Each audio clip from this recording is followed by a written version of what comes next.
Welcome back to In Pursuit of Magic, where we explore the things that inspire us, connect us, and the magic we find along the way.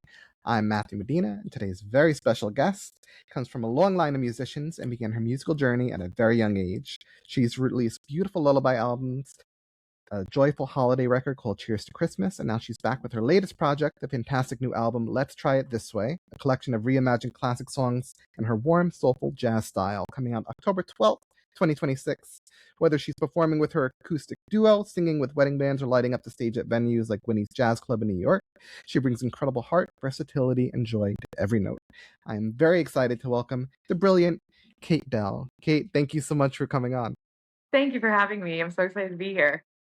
Me too. Just looking at your career and first of all, the musical stuff that you've been part of, but then you're also a children's author, you're also an educator, and I'm kind of blown away by how much you are juggling and accomplishing and just knocking it out of the park with just being a creator and an artist. So I'm really excited to just dive into all of it.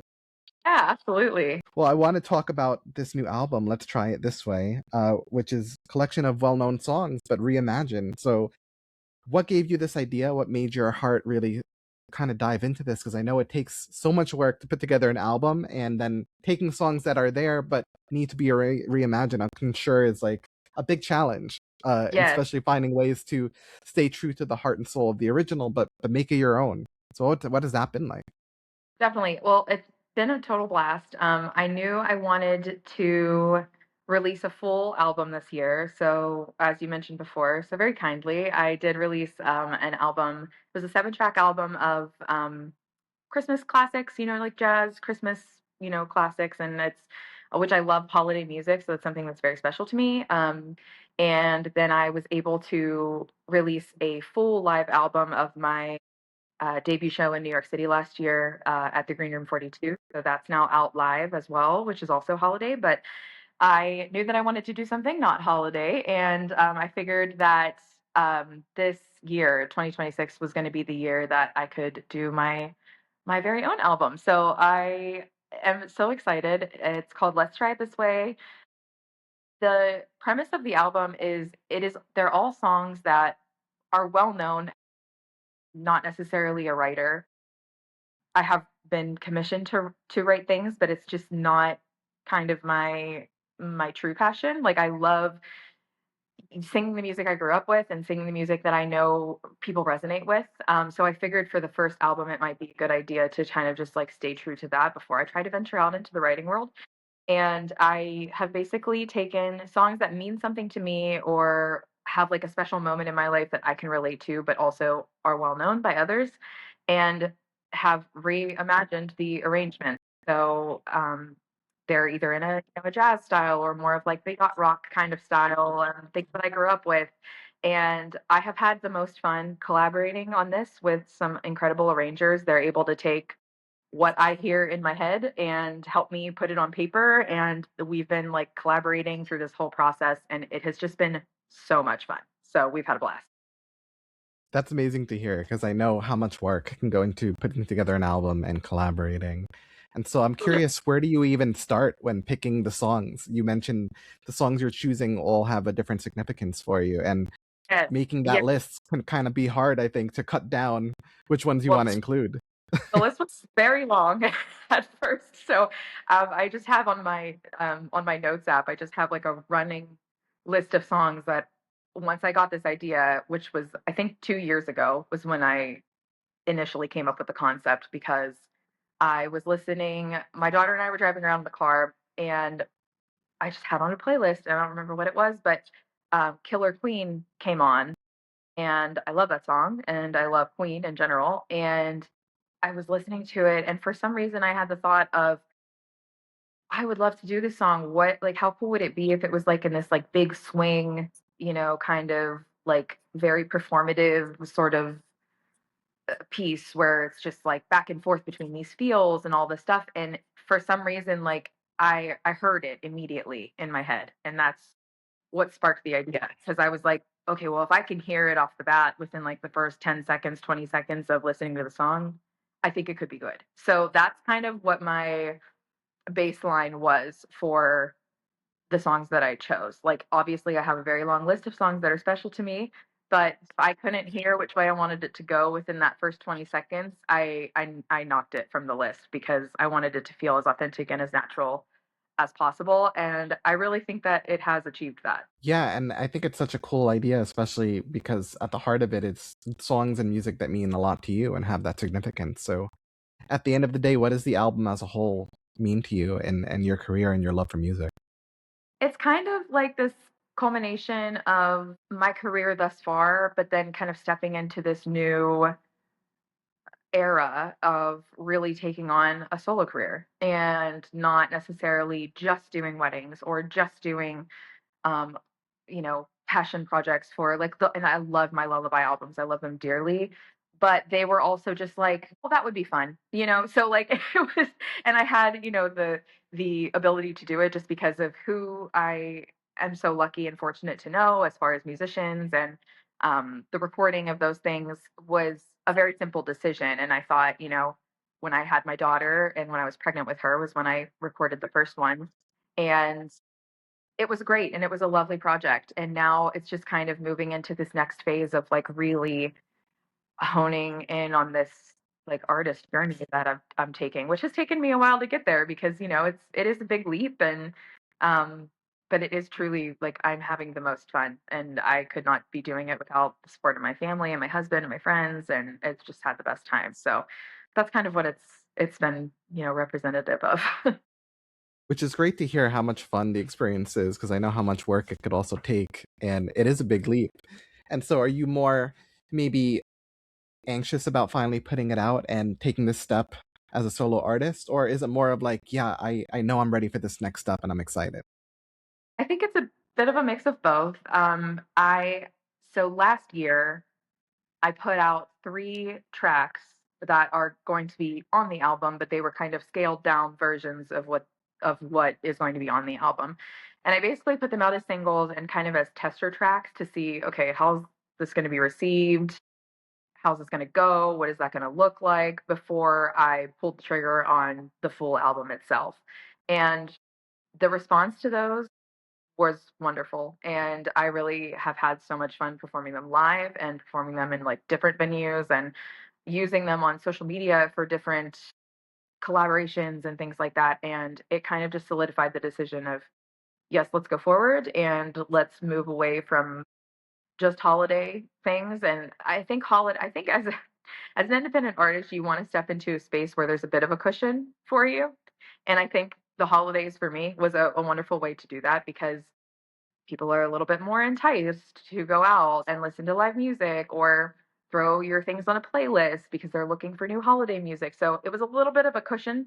Um, and I could not be more appreciative. And because it really gave me like a nice, firm foundation of people and connections and networking, and just kind of gave me an idea of what this is going to look like going forward.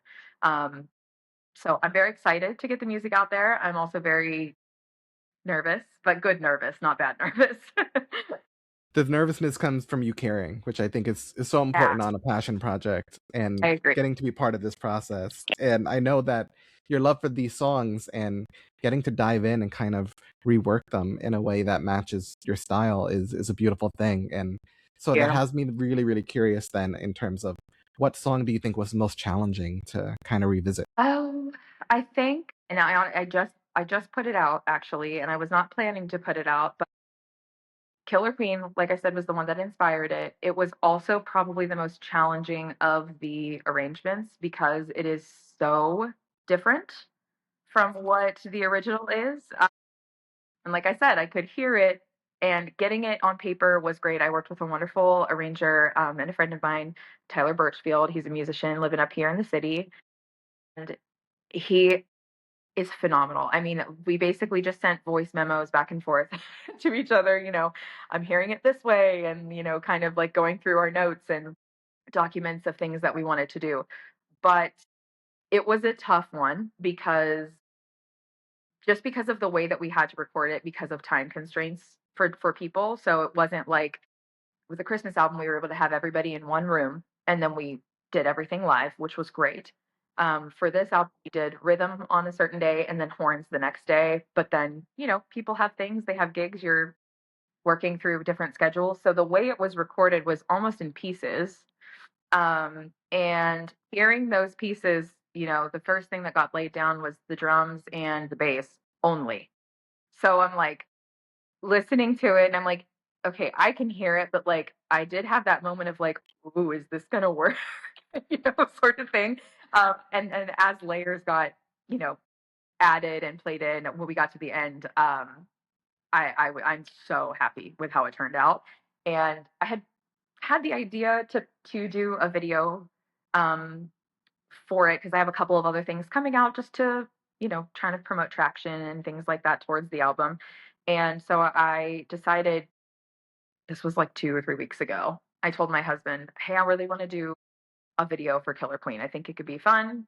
I'm gonna call my friends and we're just gonna do it at home and it'll be great." And he's so game for stuff like that. So that's so. And my very good core group of friends, we have all worked together for many, many years as well in theater, but we've been friends since like the fifth grade. But you call your crazy creative friends and they're like, yeah, no questions asked. What do you need me to do? So they came over and we shot the video in just a day. And we did it at my house and we got lunch and we got pizza and we had a great time. And so I posted like a little behind the scenes, oh, this is what we did this weekend, point of view, you film a video in 48 hours or something like that. And like all of a sudden I put my phone down, didn't look at it till the next morning and it's like viral. And I was like, what is happening? So that changed the trajectory of what I was going to do with that song. So we hurried up and finished the video. I figured out how to edit it because I've never edited a video in my life. And it's actually been so fun. So I put it out as a single and we put a music video out for it. And that just came out on the 16th of June. And the response has been wonderful and it's been super fun. So I'm really happy. I think people are really going to enjoy the album. But as far as the difficulty, I think that may have been the most difficult one. Well, what's funny is that then that became this turning point too of getting to promote it. And I was watching that behind the scenes video and just knowing that you came up with this idea, were able to do this so last minute, and it have such an amazing product at the end of it is incredible. And it shows the creative mind that you have in terms of what you want to do and your music and what you love and it works Well, clearly. doing things like that very last minute is very on brand for me. So like that very, very much It's on brand funny. for me. I think it tends to like create some of the most amazing finished products though too. Think you might be right. So, yes, and I think my family and my husband have now, they've learned that. They're like, "Oh, Kate's got an idea, so I guess we're doing it right now." And we can like, I'm very happy that it ended up being how it was. And we just had, it was low pressure. We had so much fun. We had lunch, we relaxed, and but yeah, it's driven some nice traction to my music that I already have out and my page. So, which as you know specifically, it's very hard when you're not backed and you are an independent to get eyes and ears on the projects that you're spending your time and your energy and your money on. So it's been very lovely. I've been very fortunate to have that happen. Yeah, and I think part of the greatness of the process is finding that fun and getting to collaborate with others. And while we talked about how Killer Queen was one of the most challenging tracks, was there another track that was the most fun to just put together? Yes, and it actually was kind of not what I expected it to be. I've been calling it the sleeper track because I'm like, I had no idea that this was going to be as fun and as cool as it was. But another one that I chose was Brown Eyed Girl. My dad is a musician, a working musician, a drummer, and a vocalist in a trio and in a wedding band. And we've been fortunate enough to play together for many years. And Brown Eyed Girl, I can remember that was the first song that he pulled me up, like I was maybe 7 or 8. He pulled me up on stage with him at like a big concert, and we lived in Charleston, West Virginia. He was playing the Regatta, and he pulled me up on stage, and we danced during it, and he sang it to me, and he always dedicated that song to me. So it's always been kind of our special song, and I knew that I wanted him to sing on the track as well. Um, but I didn't tell him because if I did, he would get all in his head about it, and be like, oh, and so I didn't want to stress him out. So he was planning on coming to the recording session with me anyway. I recorded in Columbus at a very wonderful studio owned by two friends of mine who I've known for many, many years. And we got to laying down the vocals for that. And I was like, oh, hey, Dad, can you sing the second verse of this? And he was like, oh, yeah, sure. Like, didn't think anything of it because there was no like preface to it. So it's just the way that the arrangement came out. And it's kind of like that Huey Lewis in the News sort of like shuffle feel. So it's like a really cool, just like fun gang vocals. Like I had the band sing with us, like, la la la's, and it's just like you want to like put your windows down and listen to it on a nice day, And it was just so easy, and it came together so nicely. I just didn't expect it to. So that was a nice unexpected surprise. Of course, it's very special to have my dad on there with me, and he doesn't know it yet. Don't tell him. I'm going to have him sing at the album release show too. So, but we're not going to worry about that right now. It's so funny. As you were talking about the track, I was wondering that. I was like, oh, I wonder if he's going to perform with her live. Yeah, So, he just doesn't know it yet. So he's not but allowed that's to going to be very podcast. special. Definitely. Were there any tracks on the album that surprised you by how well they worked in the new style? Great question. I think blame. 10 minutes ago, I did is a Rodgers and Hammerstein song from Cinderella. Played Cinderella in the eighth grade. Very, very, very cool. And I have always loved that song. And I I wanted like this more of like a jazz trio type of feel. So it only has one horn on it. It has a flugelhorn solo by a musician named Tommy Lehman, and he's incredible. And it's kind of just like a jazz waltz, and it's very stripped down, and it is gorgeous. A friend of mine and also the bass player on the album, his name is Vinny Vivacqua. He worked with the arrangement with me on that, and he knocked it out of the park. It is very much like you're sitting in a club having dinner listening to this a trio, and that's basically what I've been doing my whole career. So it's been lovely to kind of take that essence and put it on the album. But I was just so blown away by how nice it sounded and how lush everything sounded, even with the stripped down version. So that was a nice surprise as well. So I love that, and I love that tune. So it's good. I think that's part of the magic of working with music and tracks and then seeing it all come together and hearing it for the first time. It's beautiful when it all comes to that finished product, and has me extremely curious about the process. Once you've chosen the songs and you know how you want to do them in your head, what's your Mhm. first step? And then in terms of getting collaborators on board and working with them, like what do you do next?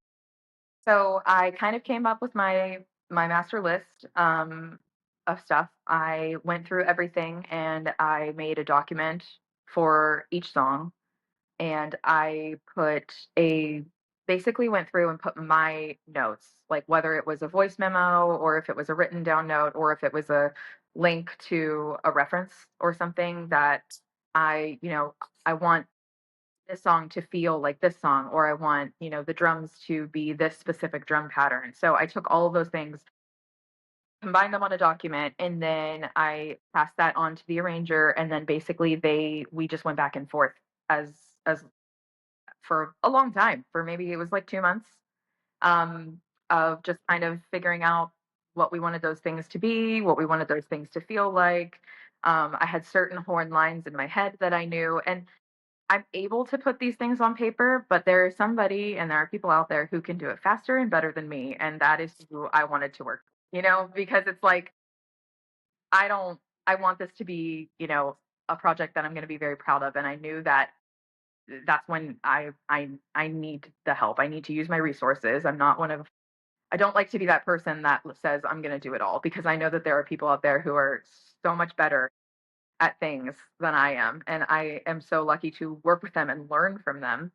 So that was kind of the second step, is we got the arrangements done. And while that was happening, I formed the band and booked the date of the recording, kind of figured out how long we would need.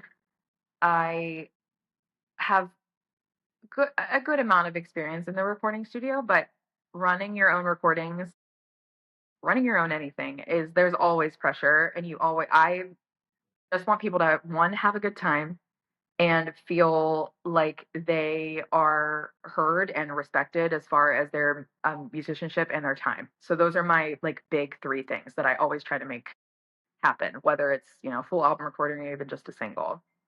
So with those things in mind, I went forward, chose my band, um, which was kind of a mix of people that I have known for a long time, or a new friend here and there that I've made along the way.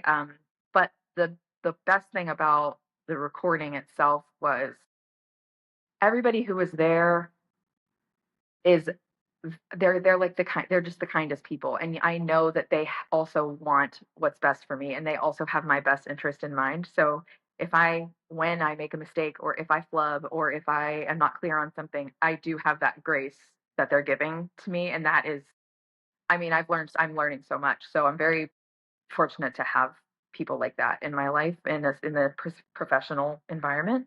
Um, so yeah, we did the recordings, and now we're kind of in the mixing process of things. I did two of the, not excluding the one from that my dad is singing on. I have a duet on here, and I also have a trio. So I recorded them in New York, and then those vocals got sent back to the studio in Columbus for a final mix. And we have some in studio recording videos coming out for those, which has been so fun. And now I'm just kind of in the midst of marketing and sending back my notes on mixes and masters and getting that all going. So that's kind of the process in short. It's amazing to hear the process, though, especially from your journey and perspective, because I feel like your experience with recording before, but maybe for other people and working alongside people, also being a musical educator, all kind of comes together in your experience in helping to run the show now. And I think that's why the people you're collaborating with respect you so much, and vice versa, that you treat them as equals and you're able to create this beautiful finished product, which it's in Yeah. the midst of that right now, but clearly Yeah. it's a passion project. There's a lot of love behind it.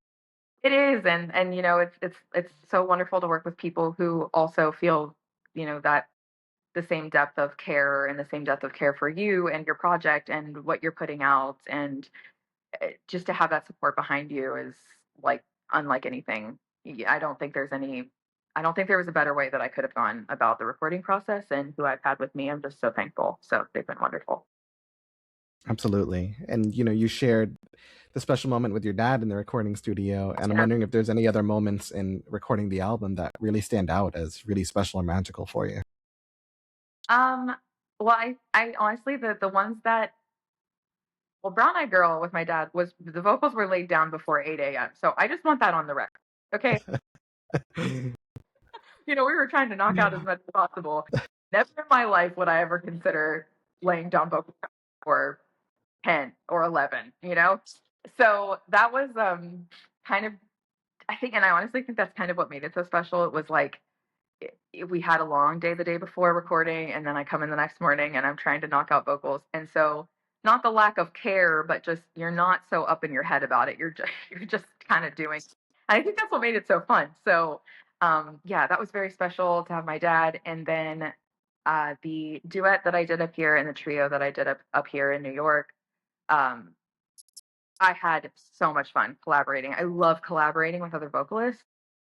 It's one of my favorite things to do. Harmony work is one of my favorite things to do. So for the trio, I was able to write the arrangement and send it out to the two individuals that I had on there, which is Emily Kay, who's a phenomenal vocalist living in the city, and she just won a cabaret competition for A Sharp Cabaret, I think it's called. But she's phenomenal.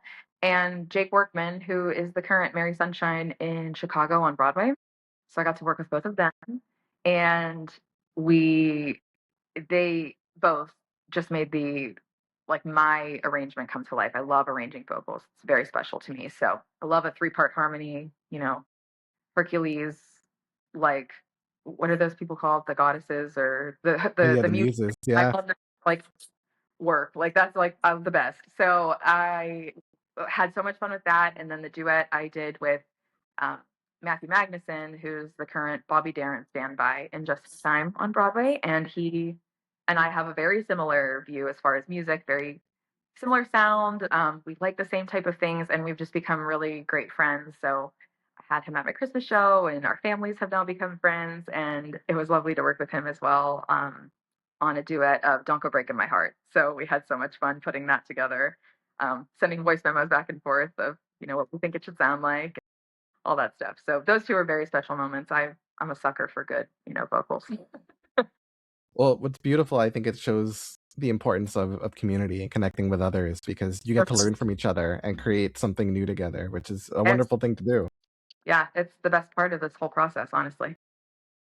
And you have such great tracks on this album. I was looking through them. I have to ask about When You Believe, because is that When You Believe from Prince of Egypt or a different version? Yes. Oh my gosh. I'm excited to hear that one. What was that like recording that one? So that one is that's a special one. It is just myself and keys. So there's no other instrumentation on it. And I think I have a reputation of pulling the vocal and keys card on every project that I do because and that's what I kind of started. I can remember sitting in friends' basements and who are phenomenal musicians and great friends and work professionally in this industry, and I don't understand how I know this many talented people. It just doesn't make any sense to me. But I can remember sitting in their homes as 13 and 14-year-olds, just cutting our teeth on these charts and singing and doing all that. And When You Believe was one of them. And I have sung it a number of times for different things. I've done it as a trio with great friends of mine. I've done it as a solo for different things. And I just thought it's such a beautiful song, first of all. Second of all, it means so much to me because it makes me think of like those times when, we just kind of were kids messing around in the basement trying to figure out how music works and how to mix and all of that kind of stuff. And so I chose that one because I thought it would be a nice I think it might be the last track on the album, honestly. Haven't decided yet. But it's just a nice stripped down version, and it kind of brings me makes me think of like my roots, and I love doing just a keys and vocals, very simple. I think that's where a lot of magic really happens when you're in the simplicity of things. So I kind of wanted to use that track as like a breather almost, and it really does feel like that when you listen to it. I'm very happy with how it turned out. It's amazing because I think that song gives me the same feeling that it does you. So I'm excited to hear your version, and Thanks. leaves me wondering about listeners and what do you hope they take away from this album? Whether it's people who know these songs already very well in their original form, or younger fans who are hearing these songs for the first time. Well, I think there's kind of a resurgence of this type of music happening right now, which is very exciting. And I have younger cousins who when I was teaching, I remember I did a unit on, I taught music ed for 3 years, got my residency done. But during that time, I was trying to introduce them to all these different styles. And it was around the time that Sing, the movie, came out. And every seventh and eighth grader was obsessed with I'm Still Standing. And I remember them coming into the room going, "Hey, have you heard I'm Still Standing? Have you heard this song before? It's new." And I'm like, "It's not new." It's really fun to bring that kind of aspect to things, whether they've heard it or not, whether it's to a younger audience. When that it will introduce them to the original artist, which I love, or if it's just kind of that like feeling of nostalgia. Played a track for one of my very good friends the other day, and I said, I want you to think of this.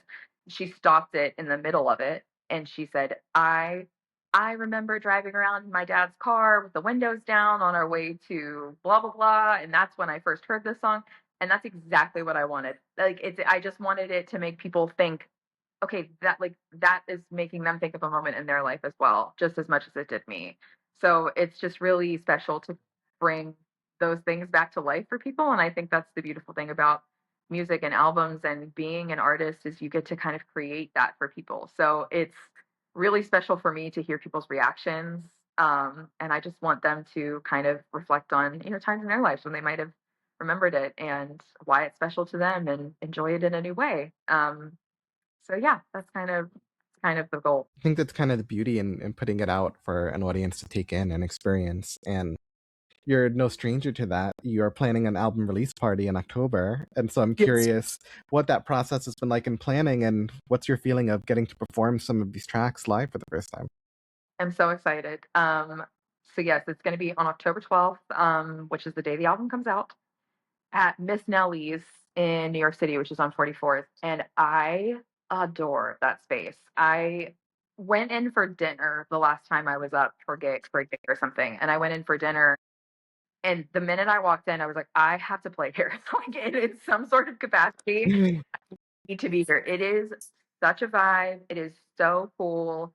Um, and so since I was there, I kind of just asked, like, hey, do you have music here? Like, this is kind of the deal. And one thing rolled into the next, and we had booked the date for the 12th. And it's a very small room. It's, I think it maybe 50 people max, and that would be kind of be squishing.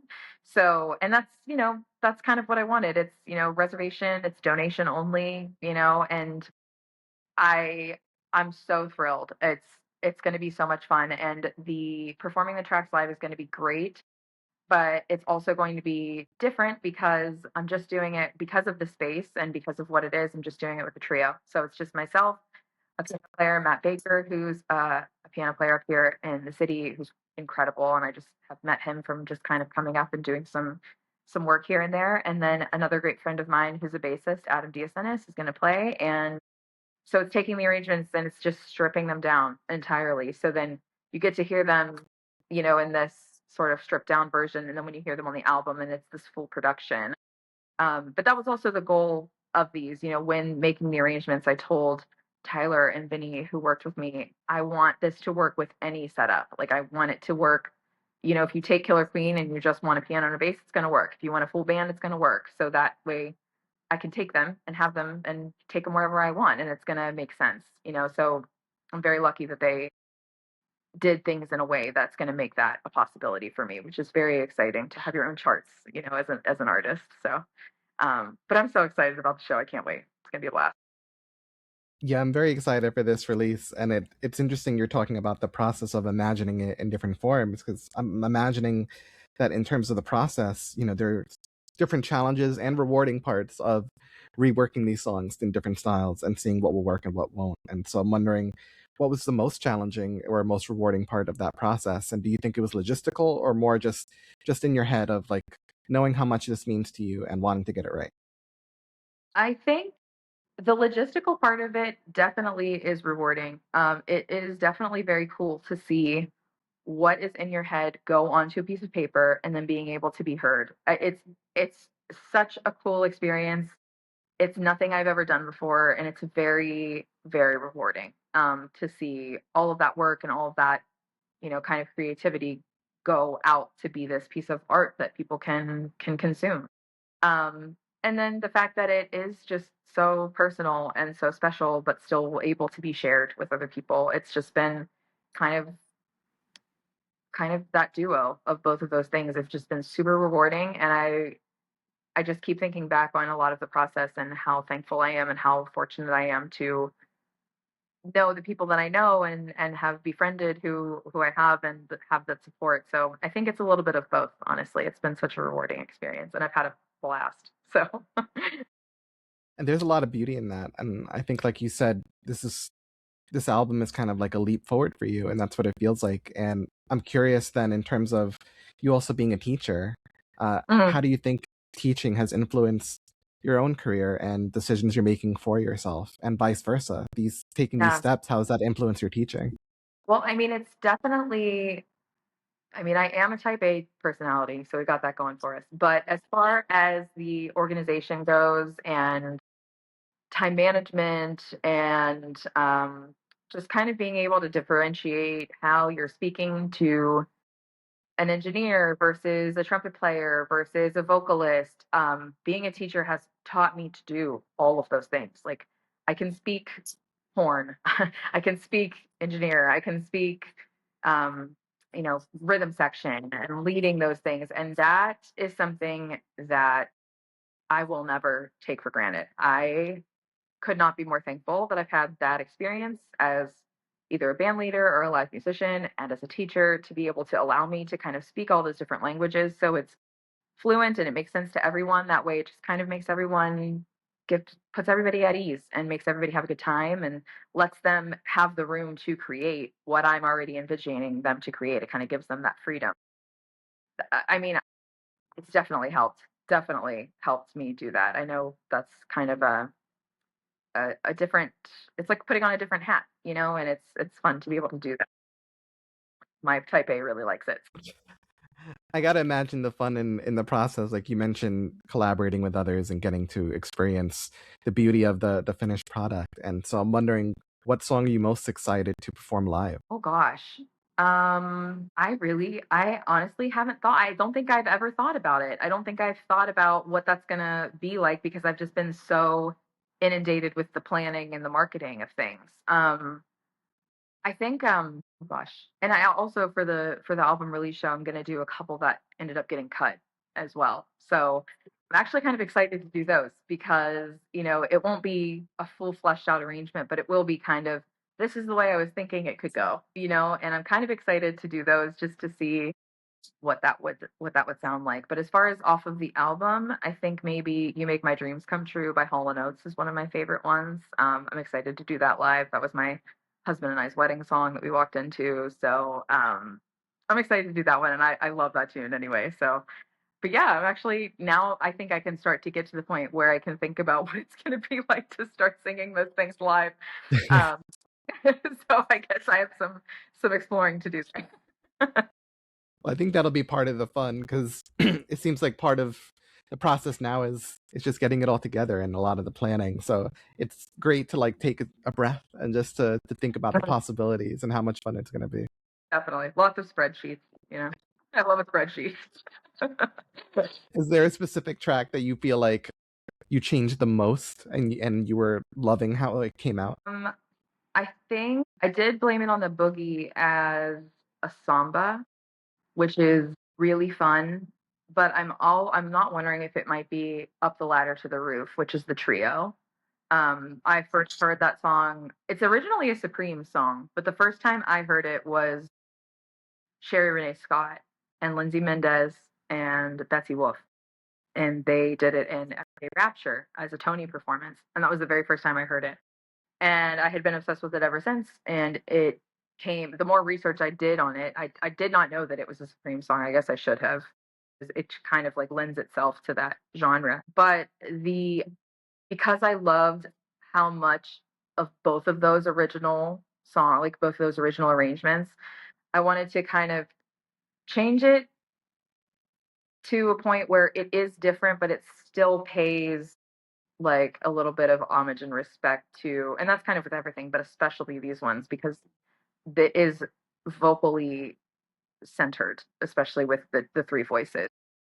Doing the Getting to do the arrangements and getting to write out the vocal arrangements of like what I was hearing and writing that on paper, taking in what I remember hearing as, a 13, 14-year-old watching the Tony Awards was very cool. So I'm gonna have to say Up the Ladder to the Roof. I really like how that turned out. It's a different feel, um, but it still gives packs like the theater punch behind it. Well, I'm excited to hear the finished product and the whole album, really, because there's some incredible tracks on there. And I know you've had an incredible time putting it together. And so I'm wondering, what do you think is the biggest thing you've learned about yourself within this whole process of creating this album? Honestly, I am kind of on this like I'm on kind of like a style journey right now. I'm not gonna lie. I'm on like this kind of coming into my own sort of like mood and what I want to portray and what I want people to feel when they look or see or hear my music. So a lot of those things did not start happening until after I had my daughter. It's like I had my daughter, and then for some reason, I always call her my little superpower because it's just after she came out, I was like, I can do anything in the world. I can do anything I want, and she kind of gave me that like power behind you know, just don't hold back, like stop holding back, stop, trying to create things that you think other people are going to like. Do what's best for you, kind of coming into my own, coming into myself, my style, my sounds, and then putting that out there and then if you like it, you like it. If you don't, you don't. It's going to attract the people that it's going to attract. And I, so far, have been very fortunate and blessed to attract wonderful people who have become friends of mine. So I'm just excited to kind of share it. But I've learned that holding back really doesn't get you very far. So you might as well just put it all out there and see what happens. Can't hurt. I'm feeling better. I'm feeling more open. I'm feeling more free, and I'm having a blast. So that's kind of what I've learned. Well, that's beautiful, and I completely agree about your daughter being your superpower because I can Okay. relate. I've wanted to do this podcast for a while, and Yeah. I only pushed myself last summer because my daughter was going to be born. And Exactly. I just thought I want her to have a dream and follow it and not be afraid. Exactly, exactly. And then, I'm in New York right now. I'm up here for a week, but the first 2 days, she and my husband were able to come up, and she just got to do everything with me. Like, she came to the photo shoots, she came to some recording, I did the vocal jam at Dizzy's last night. It was like at 11 p.m. She's 4 years old, and she's like, I'm coming. And she put on her Triceratops bag because she wanted to carry a bag, and she packed it with her airplane snacks. And I'm like, this is the coolest thing ever. Like, just having her there with me every step of the way. So special.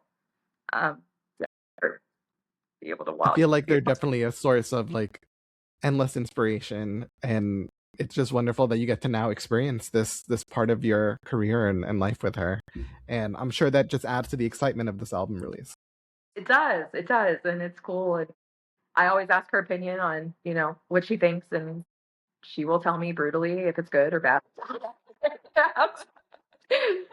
They definitely don't hold back. Oh yeah. That's super helpful.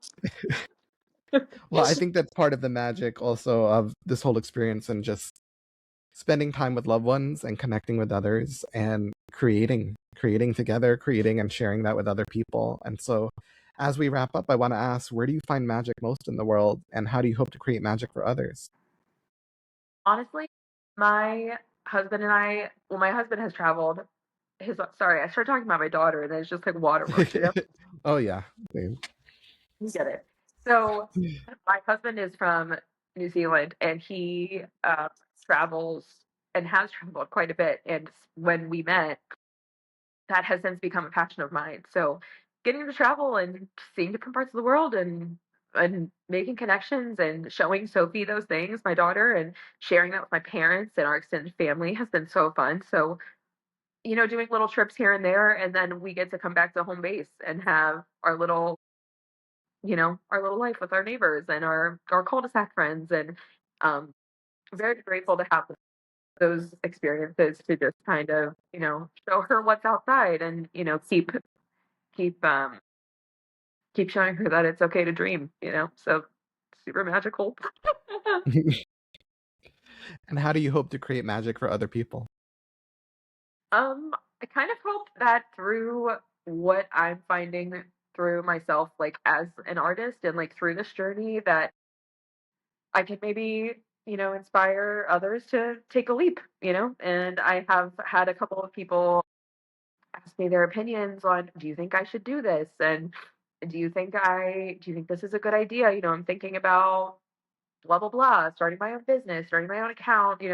And my answer will always be yes, because it's like I have seen what it can do for your daily life and for yourself, and I want that for everybody. So hopefully it inspires people to just kind of maybe take the leap as well. Well, I think you're succeeding in that. I know just listening to your story and your process and the things that you've learned is inspiring to me. And so I'm very, Thanks. very excited for this album. Let's Try It This Way comes out October 12th, 2026. And Kate, thank you so much for being on and sharing your Oh, magic. Uh, Matthew, I as appreciate we it. start wrapping up, I always ask my guests to just introduce themselves, say their name, and let everyone know that listening to go out there and do some magic. Sure. Yeah. My name is Kate Dell. I am a jazz vocalist, independent artist, and I would love to see what magic you can make. And please feel free to share it with me. I can't wait to see what you You heard her. And go check out the album, Let's Try It This Way, October 12th. Follow her online for updates. do. Bye, everybody.